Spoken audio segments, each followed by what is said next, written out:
Olá, eu sou o pastor José Batista e estou iniciando mais um encontro com a palavra, falando sobre a confiança no Senhor Jesus Cristo. Para esse nosso encontro, estarei lendo alguns versículos e alguns textos bíblicos. O Salmo 20, o versículo 7 nos diz: uns confiam em carros de guerra e outros em seus cavalos. Nós, porém, invocaremos o nome do Senhor, nosso Deus. Então, esse texto, o salmista nos fala sobre confianças. Uns confiam, como diz o texto, em carros de guerra, outros em seus cavalos, ou seja, nos seus bens materiais, no seu poderio material. Mas ele diz assim: nós, porém, invocaremos o nome do Senhor, nosso Deus. Então, para começarmos, é importante sabermos em quem nós estamos confiando. E eu quero dizer que o Senhor Jesus Cristo é aquele em que nós podemos confiar com certeza e com segurança de que Ele não irá nos decepcionar, de que Ele não irá falhar. Ele irá sim nos ouvir, Ele irá sim nos socorrer, Ele irá sim nos ajudar. E também o Salmo 40, o versículo 1, nos diz: esperei com paciência pelo Senhor, Ele se inclinou para mim e me ouviu quando clamei por socorro. Então, mais uma vez, o salmista diz que esperou, confiou em Deus e Deus o socorreu. O Deus que estou falando, do qual estou falando, é o Senhor Jesus Cristo, é o Filho de Deus. É Ele, sim, que nos ajuda e que nos socorre quando nós esperamos nele. O salmista diz: eu esperei com paciência. É no tempo de Deus que Ele nos socorre, é no tempo de Deus que Ele nos ajuda. Às vezes nós queremos que as coisas aconteçam precipitadamente, mas o nosso Deus não age precipitadamente. Ele age no tempo, na hora e no instante certo, mas com a certeza absoluta de que Ele não falhará. Ele nunca falhou, Ele nunca falha e Ele sempre socorre aqueles que nele esperam. Também a palavra de Deus, ela nos fala de confianças que nos levam ou que podem nos levar a frustrações, porque às vezes confiamos em algo ou em alguém e depois nós não somos correspondidos naquilo que nós esperávamos que ocorresse. E aí então ficamos frustrados.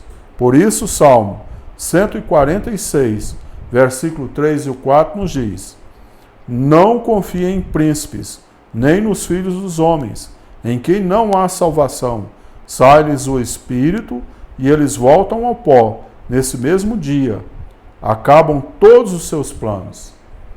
Isso não tem ocorrido?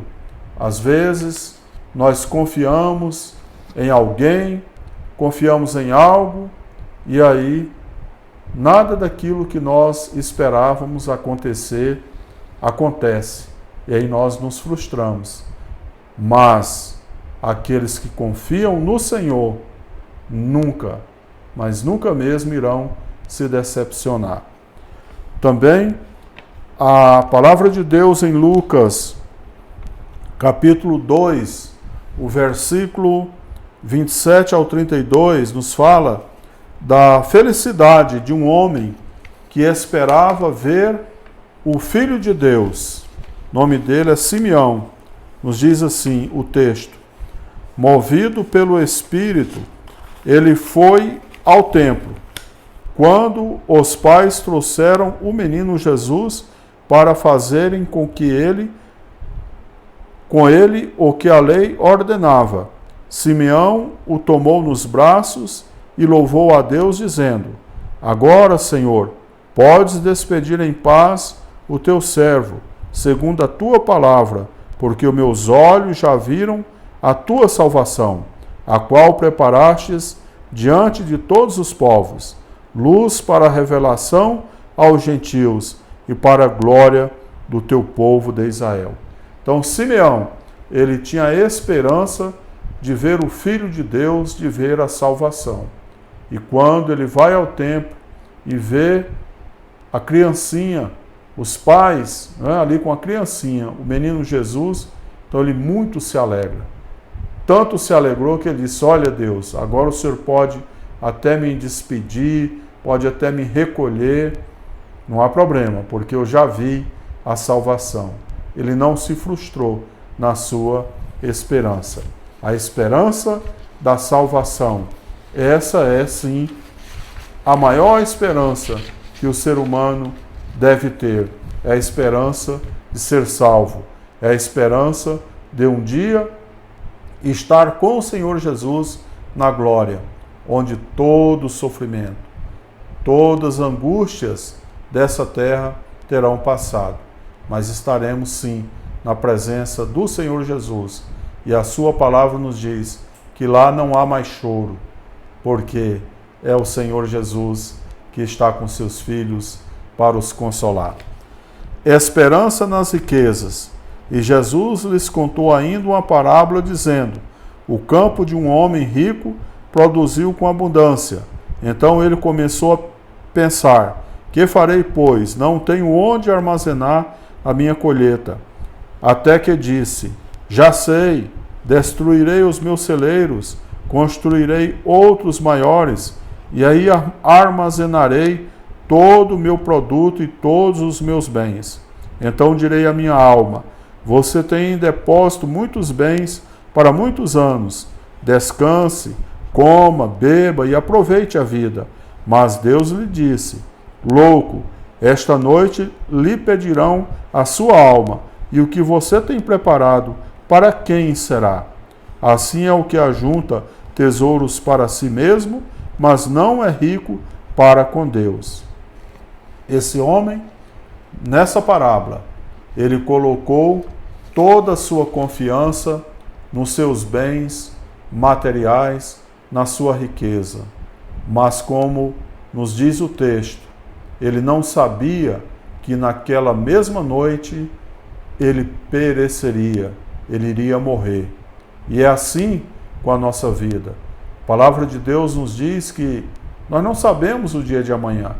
É Deus que tem a nossa vida em suas mãos.